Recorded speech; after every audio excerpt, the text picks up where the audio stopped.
Israelis are killing Palestinians yet again, but this time they're not doing so in Palestine. Rather, this is footage from an Israeli airstrike that struck a Palestinian refugee camp in southern Lebanon. That strike, which occurred yesterday, killed 13 people as Israeli occupational forces continued to terrorize Palestinian communities even once they've been ethnically cleansed from Palestine itself. Now, the Israelis, as usual, said that their strike was actually targeting terror infrastructure within the refugee camp itself, specifically a Hamas training compound. That being said, Hamas has condemned the attack, saying that what the Israelis actually struck was a sports playground. If that's true, and I believe it is, the Israelis launched a drone strike against a playground in a refugee camp full of people who had been displaced by the very same military now launching a strike against them. The reality of what really happened there, regardless, is really grim, however, as the Israelis are directly targeting refugees that are only in Lebanon due to the history of Israeli ethnic cleansing campaigns against countless Palestinian communities. Millions of Palestinian refugees and their descendants, who are also refugees under international law, have been barred by the Israeli project from ever returning to their homeland,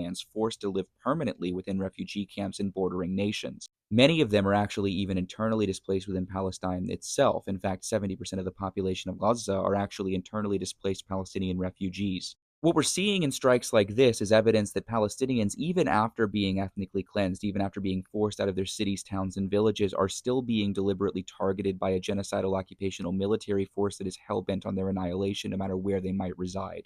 It's difficult to process how Palestinians probably feel knowing that even after being ethnically cleansed and uprooted from their communities, even after living in refugee camps in other nations, that they are still being deliberately targeted for annihilation.